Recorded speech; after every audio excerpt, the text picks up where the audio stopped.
नमस्कार,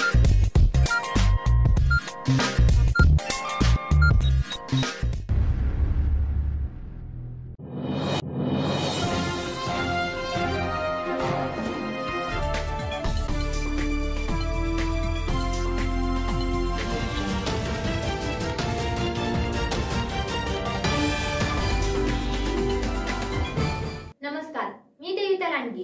एडीएन बातमीपत्रात आपले स्वागत. आजच्या दिवसभरात घडलेल्या घटनांचा आढावा आपण घेणारच आहोत. त्यापूर्वी एक नजर टाकूयात आजच्या ठळक घडामोडींवर. नामकरण विरोधकांचा शहरवासीय कार्यक्रम करतील, मुख्यमंत्री एकनाथ शिंदे यांचे प्रतिपादन. मुख्यमंत्र्यांच्या विरोधात सुषमा अंधारे करणार तक्रार, प्रचार सभेतील भाषणावर घेतला आक्षेप. आता सविस्तर बातम्या.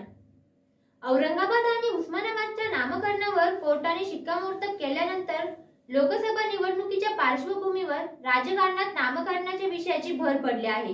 यावर मुख्यमंत्री एकनाथ शिंदे यांनी देखील कडक शब्दात प्रतिक्रिया व्यक्त केल्या. छत्रपती संभाजीनगरमध्ये आहे आणि याच दिवशी हायकोर्टामध्ये छत्रपती संभाजीनगर आणि धाराशिव या दोन्ही नावाला मान्यता दिली आणि समोरच्या विरोधातल्या याचिका फेटाळल्या.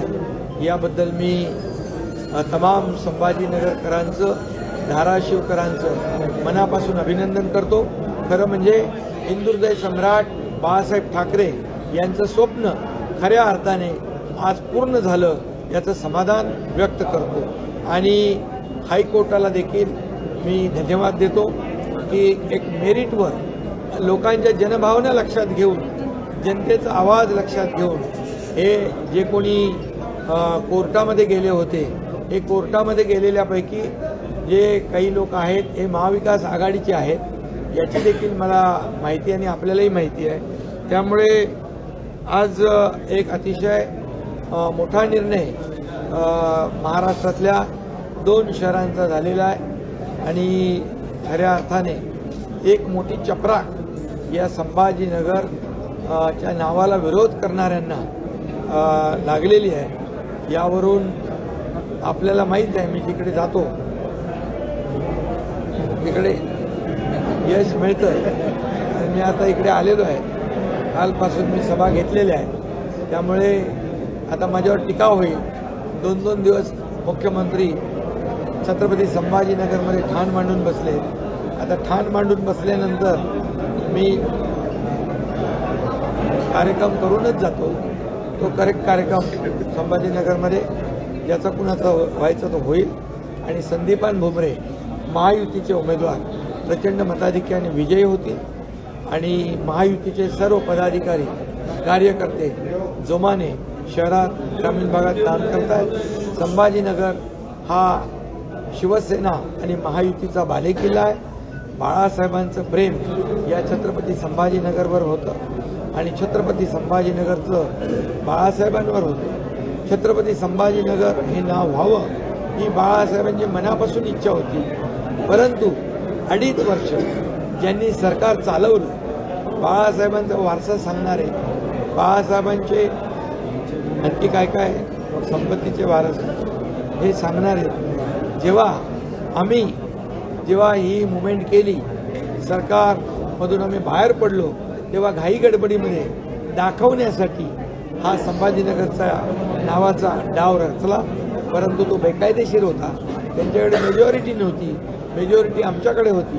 म्हणून आम्ही सरकार स्थापन केल्यानंतर हा निर्णय आम्ही घेतला आहे आणि निर्णय घेऊन त्याचा पाठपुरावा केला, केंद्राकडे पाठवला आणि आज हायकोर्टाने त्याच्यावर शिक्कामोर्तब केलंय. हे तमाम छत्रपती संभाजीनगरकरांचा हा भव्य विजय. मतदानानंतर 3 तासात वाढीव मतांची टक्केवारी जाहीर केली जाते, पण निवडणूक आयोगाने 4 दिवसानंतर वाढीव मतांची टक्केवारी जाहीर केल्याने त्यात 60% मतदान वाढल्याचे आरोप शिवसेना ठाकरे गटाच्या उपनेत्या सुषमा अंधारे यांनी बुधवारी पत्रकार परिषदेत केल्या. या एकूण मतांच्या टक्केवारीमध्ये 3 ते साधारणतः 5.75 एवढी ती टक्केवारी वाढीव सांगितलेली आहे. फेज 1 मध्ये मेल टर्नआउट हा 66.22% होता. फिमेलचा टर्नआउट हा 66.7% होता. थर्ड जेंडर टर्नआउट हा 31.32% होता आणि ओव्हरऑल जो टर्नआउट होता तो 66.1 होता. तब्बल 3.75% वाढलेली आहे. ही वाढीव मतांची संख्या कुठून आली, कशी आली याची उत्तरं एकदा आम्हाला अपेक्षित आहे. कारण आम्ही कॉप्या करून पास होणारे लोक नाही. आम्ही गेली 2 वर्ष मेहनत घेतोय. स्वायत्त यंत्रणांचा ससेमिरा लागलेला असताना सुद्धा स्वायत्त यंत्रणांचं दडपण काय पद्धतीने सत्ताधाऱ्यांच्या कच्छपी लागून काम करत आहे. ईडी, सीबीआय आणि इलेक्शन कमिशन या सगळ्यांचाच एकूण पक्षपातीपणा आम्ही बघत आहोत. कारण जे लोक जाहीरपणे पैसे वाटतात, ज्यांचे व्हिडिओज आम्ही ट्वीट करतोय, ज्याची माहिती आम्ही देतोय की ठाण्यामध्ये एक मीनाक्षी महापौर नावाच्या उपमहापौर ज्यांचा पैसे वाटतानाचा व्हिडिओ मी स्वतः ट्वीट केला, ज्याच्यावर एकाही शब्दाने निवडणूक आयोगाने आक्षेप घेतला नाही. काल एनसीपीचे नेते रोहित पवार यांनी काटेवाडीमधला पैसे वाटप करतानाचा व्हिडिओ ट्वीट केला, त्यावरही कारवाई नाही. तिसरी गोष्ट, काल धाराशिव लोकसभा मतदारसंघामध्ये परांड्याच्या बूथ सेंटरच्या समोर समाधान पाटील नावाच्या 27 वर्षीय आमच्या शिवसेना उद्धव बाळासाहेब ठाकरे पक्षाच्या पदाधिकाऱ्याचा जो निर्घुण बळी घेतला गेला, त्याच्याही संबंधाने अजूनही सरकारने कुठलीही संवेदना व्यक्त केली नाही. लोकशाहीचा उत्सव चालू असताना जर अशा पद्धतीने खून खराबा होत असेल तर आधीच लोकांची मतांची टक्केवारी ही इतकी खाली आलेली आहे की कालच्या 3ऱ्या टप्प्यामध्ये सगळ्यात कमी मतदान हे बारामतीमध्ये अर्थात 47% झालं आहे. 47% लोकांच्या मतदानावर लोकप्रतिनिधी ठरवायचा याचा अर्थ असा की 53% लोकांची मतच विचारात घेतली जात नाही. ईव्हीएम मशीन हॅक करण्याची धमकी देणाऱ्यावर पोलिसांनी कारवाई केली. त्यानंतर सर्व ईव्हीएम मशीन या सुरक्षित असल्याचा दावा जिल्हा निवडणूक निर्णय अधिकारी तथा जिल्हाधिकारी दिलीप स्वामी यांनी केलाय. आज काही वृत्तवाहिनीवर बातम्या प्रसारित झालेल्या आहेत, ज्यामध्ये संभाजीनगर शहरामध्ये ईव्हीएम हॅक करणारा आरोपी मारुती ढाकणे यांना अटक करण्यात आलेली आहे आणि त्या संदर्भात पोलीस विभाग सखोलपणे चौकशी करत आहे. प्राथमिक माहितीनुसार त्याचं BA शिक्षण झालेलं आहे. तंत्रज्ञान किंवा विज्ञानाशी त्याचा काही संबंध नाही आहे. सखोलमध्ये पोलीस विभाग चौकशी करत आहे. पण आमच्याकडे जे काम चालू आहे निवडणूक विभागाच्या मार्फत इलेक्ट्रॉनिक वोटिंग मशीन तयार करण्याचं जे कामकाज चालू आहे, आज मी 3 असेंब्ली सेगमेंटला स्वतः सकाळपासून फिरलेलो आहे. प्रत्येक ठिकाणी जाऊन स्वतः मी तिथल्या कामकाजाची खात्री केलेली आहे. या घटलेल्या घटनेशी आणि ईव्हीएमच्या कुठलाही अर्थार्थी काहीही संबंध नाही आहे. संपूर्ण ईव्हीएम हे अतिशय सुरक्षितपणे उमेदवार किंवा त्यांचे एजंट यांच्या उपस्थितीमध्ये तयार करण्याचं काम सुरू आहे. त्यामुळे कुठल्याही अफवेला कोणी बळी पडू नये. त्या आरोपीला जे अटक झालेली आहे तो अतिशय भामटा असल्याचं प्रथमदर्शनी निदर्शनास आलेलं आहे. त्याच्या त्या कृत्याशी आणि प्रत्यक्ष ईव्हीएमशी कुठलाही अर्थार्थी संबंध नाही आहे, सुतराम सुद्धा संबंध नाही आहे. त्यामुळं आपण सर्वांनी निश्चिंत राहावं असं जिल्हा निवडणूक अधिकारी म्हणून मी आपल्याला विनम्र आवाहन करतोय. सदर आरोपीने विरोधी पक्षनेता यांना ईव्हीएम मशीन मध्ये फेरफार करण्याची थाप मारून पैसे उकळण्याचा प्रयत्न केल्याचं पोलीस आयुक्त यांनी खुलासा केलाय. 101 battalion Maratha light infantry Udhampur या ठिकाणी कर्तव्यास असलेला मारुती नाथा ढाकणे हा शिपाई 15 मार्च रोजी रजेवर आला होता. त्याच्याकडे रजेचा पास आहे आणि 15 मार्च पासून तो नगर आणि पुणे या 2 जिल्ह्यामध्ये त्या वास्तव्य होतं. नगर जिल्हा त्याचा मूळ जिल्हा आहे. पुण्यामध्ये त्याची भेट विरोधी पक्षनेते श्री अंबादास दानवे साहेबांसोबत झाली होती. त्या ठिकाणी त्याने श्री अंबादास दानवे साहेबांना अशी ऑफर दिली की त्यांच्याकडे टेक्निक आहे, एक चिप आहे, जी चिप वापरून EVM हॅक होऊ शकतो. त्याच्याबद्दल त्याने 2-3दा 4दा प्रयत्न केल्यानंतर शेवटी विरोधी पक्षनेते महोदयांनी त्यांच्या भावाला सांगून पोलिसांकडे तक्रार केली की त्यांना याबद्दल शंका येते आणि हा कोणीतरी फ्रॉड माणूस असावा असं त्यांना वाटतंय. त्यांच्या तक्रारीमुळे त्याला व्हेरिफिकेशन केलं. आज त्याचा शेवटचा रजेचा दिवस होता, म्हणून तो 2 दिवसापासून मोठ्या प्रमाणावर मागे लागला होता की त्याला पैसे दिले तर तो EVM मॅनेज करेल. परंतु ही सगळं थापा होत्या. पोलीस आयुक्त यांनी स्वतः या आरोपीला इंट्रोगेट केलेला आहे. याच्याबद्दल पोलीस ठाणे क्रांती चौक येथे गुन्हा देखील दाखल झालेला आहे अटेम्प्टेड चिटिंगचा.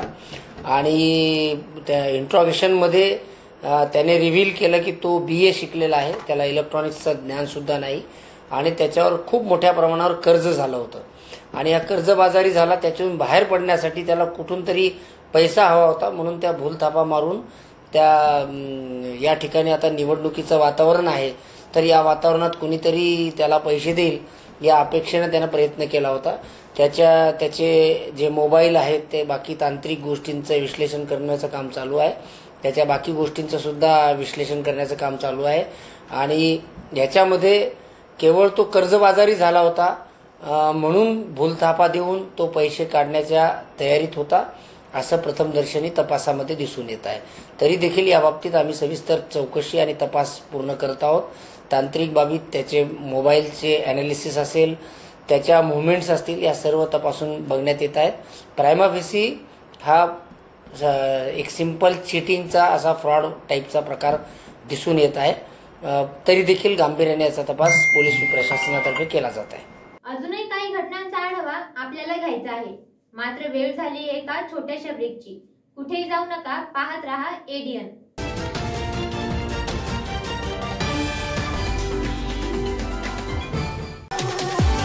संभाजीनगरकरांसाठी खुशखबर खुशखबर खुशखबर.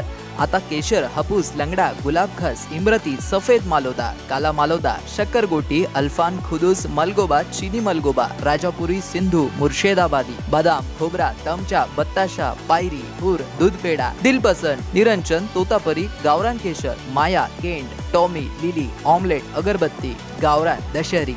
मंडळी, ही सगळी आंब्यांची नावं आहेत आणि हे सगळे आंबे आपल्याला खायला मिळणार आहेत, तेही आपल्या शहरात म्हणजेच छत्रपती संभाजीनगरमध्ये. कृषी विद्यापीठ फळ संशोधन केंद्र, हिमायतबाग, छत्रपती संभाजीनगर येथे हे विविध प्रजातीचे आंबे आपल्याला खायला मिळणार आहे. तर वाट कसली पाहताय? आताच भेट द्या आणि या निरनिराळ्या आंब्यांची नैसर्गिक पद्धतीने, ऑर्गॅनिक पद्धतीने पिकवलेल्या आंब्याचा मनमुराद आनंद लुटा. तर आजच संपर्क करा. सचिन कुंढारे 9975 51 11 42, दिलीप जाधव 94 21 66 70 02, गणेश उंद्रे 88 30 67 46 58. आता नैसर्गिक पद्धतीने पिकवलेला आंबा थेट हिमायतबाग ते ग्राहक. मस्त मास्क पहना रे तूने. Thank you sir. वो जान बचाने के लिए पहनना पड़ता है ना सर. रेडीमेड है या टेलर मेड है? ऑनलाइन ऑर्डर किया है सर. एक और है ना सर. देना. बहुत मस्त लगे आपको. ये ना सर. सर ना भाई, जान बचाने के लिए बाइक चलाते वक्त सिर्फ खोपड़े पे मास्क पहनेगा तो खोपड़े को कौन बचाएगा? समझ गया सर. हेलमेट ऑनलाइन ऑर्डर कर, वरना हमेशा के लिए ऑफलाइन हो सकता है. Okay sir. ये ले. चल हम ये भी ऑनलाइन भर दे. हेलमेट पहने, ट्रैफिक नियमों का पालन करे, जिंदगी के सफर को सुरक्षित रखे.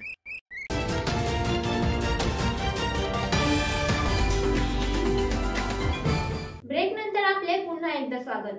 वेरूळचे मठाधिपती महामंडलेश्वर स्वामी शांतिगिरी महाराज यांची औरंगाबाद लोकसभा मतदारसंघातील अर्धा डझन उमेदवारांनी भेट घेऊन त्यांचा शुभाशीर्वाद आणि पाठिंबा घेण्याचा प्रयत्न केला. यावर महाराजांनी ADN सोबत बोलताना सर्वांसाठी मठ खुला असल्याचे प्रतिपादन केले. वेरूळ येथील संत जनार्दन स्वामी आश्रमचे मठाधिपती महामंडलेश्वर स्वामी शांतिगिरी महाराज हे राजकीय आकर्षणाचा केंद्रबिंदू ठरले आहेत. शांतिगिरी महाराजांच्या भेटीसाठी औरंगाबाद लोकसभा मतदारसंघातील निवडणूक लढवित असलेल्या उमेदवार गाठीभेटीमुळे औरंगाबाद जिल्ह्यात संत जनार्दन स्वामींना मानणारा जय बाबाजी भक्त परिवार मोठा असल्याने शांतिगिरी महाराज या परिवाराला कुठला आदेश देतात ही बाब मात्र गुलदस्त्यात आहे. येथील संत जनार्दन स्वामी आश्रमाचे प्रमुख शांतिगिरी महाराज हे स्वतः नाशिक लोकसभा मतदारसंघातून अपक्ष निवडणूक लढवत आहेत. प्रचाराच्या व्यस्ततेतून ते बुधवारी आश्रमात आले. याची कुणकुण औरंगाबाद लोकसभा मतदारसंघातील उमेदवारांना लागताच एका पाठोपाठ उमेदवारांनी आश्रमाकडे धाव घेतली. सर्वप्रथम एमआयएमचे उमेदवार इम्तियाज जलील यांनी शांतिगिरी महाराजांची भेट घेतली. या दोघांदरम्यान बंद दरवाजाआड गुफ्तगू झाली. त्यानंतर शिवसेनेचे उमेदवार संदीपान भुमरे यांनी भेट घेत जय बाबाजी भक्त परिवाराचे आशीर्वाद घेतले. याच ठिकाणी अपक्ष उमेदवार JK Jadhav, doctor jewel Rajput, अपक्ष उमेदवार संजय भास्कर सिरसाट, शिर्डी लोकसभा मतदारसंघातील अपक्ष उमेदवार भारत संभाजी भोसले यांनी देखील शांतिगिरी महाराजांची भेट घेत आशीर्वाद मागितले. वेरूळ येथील संत जनार्दन स्वामी आश्रम हा सातत्याने राजकीय घडामोडींचा केंद्रबिंदू असून यंदाही लोकसभा निवडणूक प्रचार संपण्याला अवघे 3 दिवस उरलेले असताना नाशिक लोकसभा मतदारसंघाचे उमेदवार शांतिगिरी महाराज व औरंगाबाद लोकसभा मतदारसंघातील उमेदवारांच्या गाठीभेटी या सर्व घडामोडी बुधवारी दुपारी 2 ते 3च्या दरम्यान घडल्या. यावेळी राजेंद्र पवार, जय बाबाजी भक्त परिवाराचे जिल्हा प्रमुख शेखनाथ दादा होळकर, राजू चव्हाण, साहेबराव लाळे, श्रीकांत दादा बोडके, रमेश सागजकर, संदीप मोडके, कैलास पाटील कुराडे यांच्यासह असंख्य जय बाबाजी भक्त परिवाराच्या प्रमुख पदाधिकाऱ्यांची उपस्थिती होती. तर अक्षय तृतीयेच्या मुहूर्तावर निर्णय जाहीर करणार असल्याचे आश्रमाचे समन्वयक राजेंद्र पवार यांनी स्पष्ट केले. एडीएनसाठी तालुका प्रतिनिधी हुसेन पटेल, खुलताबाद. उमरे साहेब, तुम्ही आज बाबाजीची भेट घेतली. बाबाजी काय? बाबाजीची भेट घेतली, बाबाजीचे आशीर्वाद घेतले. बाकी काय चर्चा झाली? 1 तास बाकी काही चर्चा नाही झाली, फक्त आशीर्वाद घेतले. दर्शन करायसाठी आलो, बाकी काही चर्चा नाही. राजकीय चर्चा वगैरे काही नाही, फक्त दर्शन घेण्यासाठी आलो. स्वामी महाराज व भारत माता यांच्या आशीर्वादाने नाशिक मतदारसंघामध्ये की संपूर्ण बघा त्या ठिकाणी सर्व जनता जनार्दन थोडक्यात बाबांची उमेदवारी म्हणजे निवडणूक म्हणजे जनता जनार्दनाने जे बाबा भक्त परिवाराने हातात घेतली आहेत आणि बाबांना आमच्या भक्त परिवारानेच उभं केलेलं आहे. त्यामुळे बाबांना कोणतीही चिंता नाही. सर्व मंडळी या ठिकाणी अत्यंत उत्साहाने आनंदाने संपूर्ण ज्या ताकदीने ज्या माध्यमाची गरज असते निवडणुकीला त्या माध्यमातून या ठिकाणी कामाला लागलेली आहे. शहरातील अत्यंत महत्त्वाचा प्रश्न पाणी समस्या सोडवण्यासाठी 900 मिलीमीटरची नवीन पाईपलाईन वर्षभराच्या आत पूर्ण करण्यात आली. मात्र फारोळा येथे सुरू असलेले नवीन जलशुद्धीकरण केंद्र कार्यान्वित झाल्यावरच पाण्याच्या टप्प्यातील अंतर कमी होईल, अशी माहिती मनपा प्रशासनाकडून प्राप्त झाली. शहरासाठी 900 मिलीमीटर व्यासाच्या जलवाहिनीमुळे वाढलेली पाण्याची उपलब्धता, पाणी पुरवठ्यातील गॅप कमी करण्याचे नियोजन करण्यात आले. हर्सुल तलावातील पाणीसाठा कमी होत आहे. हर्सुल तलावातून पाणी पुरवठा बंद झाला तरी 900 मिलीमीटर व्यासाच्या जलवाहिनीमुळे पाण्याची ही तूट भरून काढणे शक्य होणार आहे. या जलवाहिनीतून उपलब्ध होणाऱ्या पाण्यावर शुद्धीकरणाची प्रक्रिया करण्यासाठी फारोळा येथे स्वतंत्र जलशुद्धीकरण केंद्र बांधण्यात येत आहे. हे काम मे महिन्याच्या अखेरीस किंवा जून महिन्याच्या मध्यापर्यंत पूर्ण होईल. त्यानंतर शहरातील पाणी पुरवठ्यातील गॅप कमी करण्याच्या दृष्टीने नियोजन केले जाणार आहेत, अशी माहिती मनपा पाणी पुरवठा विभागाकडून देण्यात आली आहे. जॅकवेलच्या काँक्रिटीकरणाच्या कामाला सुरुवात झाली आहे. पाणी पुरवठा योजनेची अन्य कामे देखील सुरू आहेत. जलकुंभाच्या कामाचा विषय सोडल्यास अन्य कामे वेळेत पूर्ण होतील असे चित्र सध्या दिसते. ठरवून दिलेल्या डेडलाईननुसार पाणी योजनेचे काम पूर्ण होईल असा विश्वास प्रशासनाकडून व्यक्त केला जातोय. शहरवासियांना मुबलक आणि पुरेसा पाणी पुरवठा करण्याला आपले प्राधान्य असून काही कामे मागे राहिली किंवा विलंबाने झाली तरी चालतील, पण पाणी पुरवठा योजनेचे काम वेळेत झाले पाहिजे अशी प्रशासनाची भूमिका आहे. महायुतीचे उमेदवार संदीपान भुमरे यांनी आचार्य श्री महाश्रमण यांचे शुभाशीर्वाद घेतले. यावेळी माजी मंत्री राजेंद्र बाबू दर्डा, आचार्य श्री महाश्रमण यात्रा प्रबंधन समितीचे पदाधिकारी, सदस्य, समाज बांधव मोठ्या संख्येने उपस्थित होते. Shiv Sena, Bharatiya Janata party, Rashtravadi Congress, Republican party of India, Rashtriya Samaj Paksha, people's Republican party, Prahar Janshakti Paksha महायुतीचे उमेदवार संदीपान भुमरे यांनी नुकतेच गोलवाडी येथे जाऊन आचार्य श्री महाश्रमणजी यांचे शुभ आशीर्वाद घेतले. आचार्य श्री महाश्रमण हे भगवान महावीर यांच्या परंपरेतील जैन श्वेतांबर तेरापंथ धर्मसंघाचे 11वे अनुशास्ता आहेत. त्यांनी स्वसमाज कल्याणाच्या हेतूने 55,000 पेक्षा अधिक किलोमीटरची पदयात्रा पूर्ण केली. त्यांचे आपल्या नगरीत आगमन झाले. यामुळे महायुतीचे उमेदवार संदीपान भुमरे यांनी त्यांचे शुभ आशीर्वाद घेतले. यावेळी त्यांच्या समवेत केंद्रीय अर्थ राज्यमंत्री भागवत कराड, गृहनिर्माण मंत्री अतुल सावे, आमदार संजय शिरसाट, आमदार प्रदीप जयस्वाल, आमदार प्रशांत बम, लोकमत माध्यम समूहाचे मुख्य संपादक राजेंद्र बाबूजी दर्डा, शिवसेनेचे जिल्हाप्रमुख राजेंद्र जंजाळ आदींसह हा समाज बांधवांची मोठ्या संख्येने उपस्थिती होती. यावेळी महायुतीचे उमेदवार संदीपान भुमरे यांनी जैन श्वेतांबर तेरापंथीय समाजाच्या दया, क्षमा, शांती आणि प्रत्येकांना मदत करण्याची वृत्ती या गुणावर आपले विचार व्यक्त केले. यावेळी आचार्य श्री महाश्रमण यात्रा प्रबंधन समितीचे पदाधिकारी, सदस्य, समाज बांधव मोठ्या संख्येने उपस्थित होते. एसबीआय बँकेच्या अनेक शाखांचे नूतनीकरण सुरू असल्यामुळे शहरातील सुमारे सर्व सीडीएम मशीन बंद आहेत. त्यामुळे एसबीआयच्या खातेधारकांना नाहक त्रास सहन करावा लागत असल्याचे चित्र मागील महिनाभरापासून पाहावयास मिळत आहे. एकाच वेळी डागडुजीच्या नावाखाली राष्ट्रीयीकृत बँकांच्या इमारती, बहुतांश एटीएम व जवळपास सर्वच सीडीएम मशीन नोटांअभावी कोरडेठाक पडल्या असून याचा त्रास ग्राहकांना सहन करावा लागत असल्याचे चित्र मागील महिनाभर पाहावयास मिळत आहे. सिडकोतील 2 ठिकाणचे Banjara colony, Samarth Nagar, railway station, दूध डेअरी सिग्नल, जालना रोड ते बीड बायपासपर्यंत सर्व ठिकाणच्या एसबीआय बँकांचे सीडीएम बंदच आहेत. सिडकोतील एसबीआयच्या विभागीय कार्यालय व दूध डेअरी चौकातील व समर्थनगरमधील बँक, आणखी काही बँक इमारतीचे नूतनीकरण सुरू आहे. येथील एटीएम मशीन सुरू होते तर सीडीएम बंद होते. ही परिस्थिती मागील महिनाभरापासून पाहावयास मिळत आहे. महिनाभर राष्ट्रीयीकृत बँक व सीडीएम बंद राहिल्याने बँक खातेदारांकडून संताप व्यक्त केला जातोय. एसबीआय बँकेच्या इमारतींचे नूतनीकरण एकाच वेळी काढल्याने सिडकोपासून ते रेल्वे स्टेशन, समर्थनगर अशा शहरातील सर्वच ठिकाणचे सीडीएम एकाच वेळी बंद असल्याने ग्राहकांना बँकेचे व्यवहार करण्यास अडचणी येत होत्या. तर एटीएम आणि सीडीएम मशीनचा वापर करण्यास देखील 3 ते 4 ठिकाणी भटकंती करावी लागत होती. काही ठिकाणी एटीएम मशीन सुरू आहेत, मात्र शहरातील जवळपास 99% सीडीएम मशीन मागील महिनाभरात बंद होत्या. त्यामुळे ग्राहकांनी याबाबत संताप व्यक्त केलाय. एक नजर टाकूयात आजच्या ठळक घडामोडींवर. नामकरण विरोधकांचा शहरवासीय करेक्ट कार्यक्रम करतील, मुख्यमंत्री एकनाथ शिंदे यांचे प्रतिपादन.